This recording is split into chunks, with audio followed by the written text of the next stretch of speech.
it's Bella.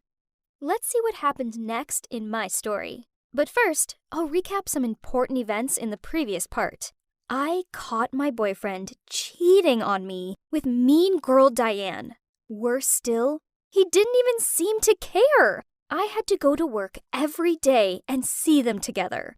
Ugh. But then, it turns out Diane sold one of our designs to a rival company, so she was fired. And Ed broke up with her. You know what they say, karma and all. But then, I arrived at work to see a bunch of roses on my desk with a note from Ed saying he wanted me back. Talk about ridiculous. Did he seriously think some lame flowers and a rubbish note would make me go running back to him? No chance. I texted Ed. If the paper has been drawn in, no matter how hard you erase, it will leave marks behind, Ed. So there's no coming back from that.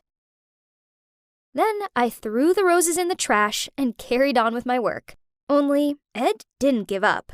Every morning, I arrived at work and saw a bunch of flowers on my desk. There was always a note attached with some soppy sentiment about how he missed me. Blah, blah, blah. Talk about embarrassing. And other people in my office started to notice. Once again, I was at the center of gossip.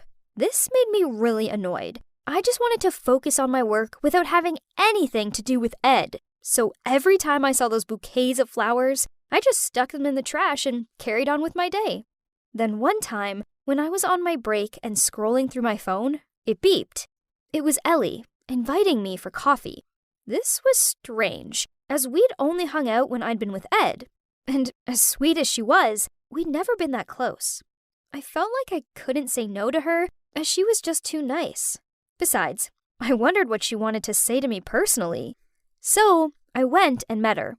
At first, it was super awkward, and I tried filling the silent pauses by taking sips of my hot chocolate. Then she said, "Bella, I can see that the situation between you and Ed seems tense, so I want to help you two deal with it. Recently, I found Ed very upset. I know he acts like this strong, emotionless man at times, but it's all a front. Really, he's just a sweet, caring guy who knows he messed up. He made a dumb mistake, and now he's paying for it. He misses you so much, and now he's finding it hard to focus at work." I replied, "I don't know, Ellie. I don't believe a word he says anymore." She replied, "The whole Diane thing started when he was on a business trip, and he was feeling lonely and stressed. I know that's no excuse for what he did, but he knows now how much he messed up. Can you find it in your heart to forgive him?" Ellie paused, noticed my hesitant look, then continued. "He's been so down since you guys ended. I'm worried about him. He isn't himself, and people at work are starting to notice." Hearing Ellie say this confused me. I had no idea he cared this much. It had honestly felt like he wasn't that bothered, and the flowers were just for show. But perhaps he really had changed back to the Ed I loved and cared for. And maybe I was being selfish, not giving him another chance.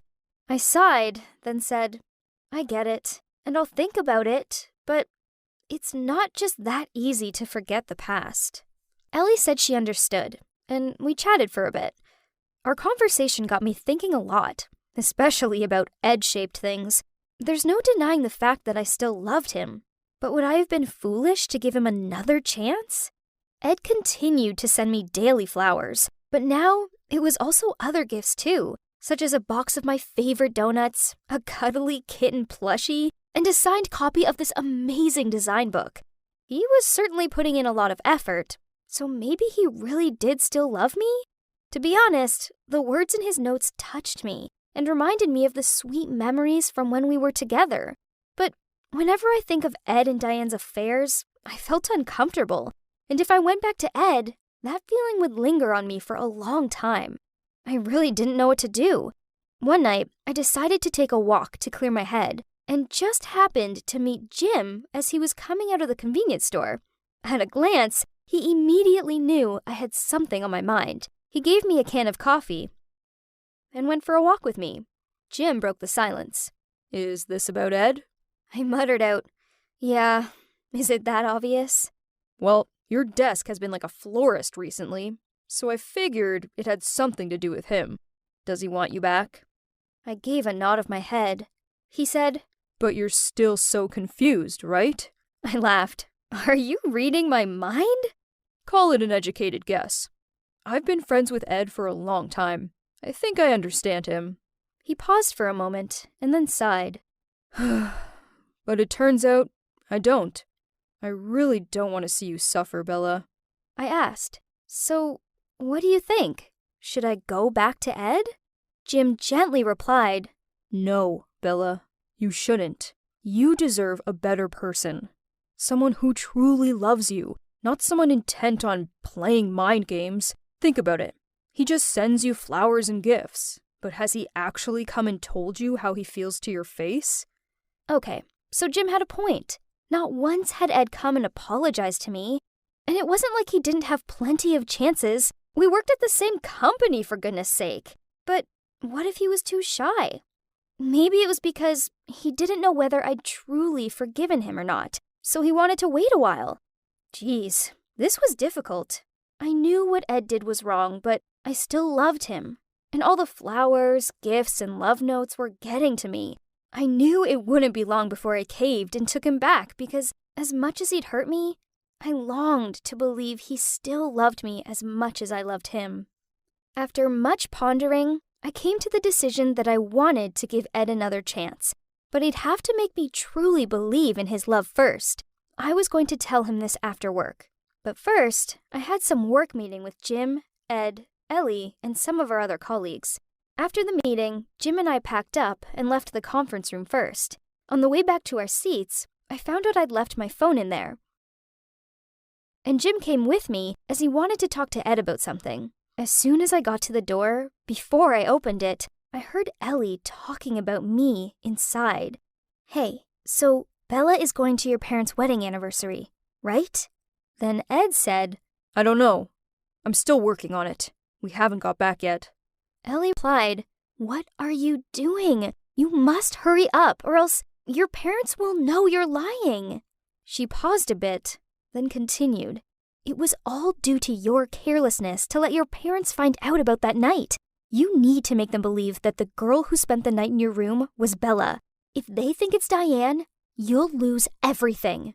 What were they talking about? Why was it related to me? Whatever it was, I knew that he must have stayed with Diane, and now he had to lie to his parents that he was with me instead. Ed wanted to get back to me not because he still loved me, but just wanted to use me to cover for him. I immediately fell to my knees. Tears kept falling. I was really disappointed with Ed and even more with myself. I couldn't believe it. I'd continued to fall for Ed's deception. Again! Suddenly, Jim grabbed my hand, opened the door, and pulled me into the conference room. Ed and Ellie turned around in surprise. Jim shouted, I can't believe you're that kind of jerk, Ed. How can you treat Bella like this? She'll never come back with you. If you don't love her anymore, stop hurting her. She deserves someone better than you. Then he pointed at Ed and Ellie. You two? I don't know what's going on, but I'll protect Bella. Don't you dare hurt her, or else you'll have me to answer to.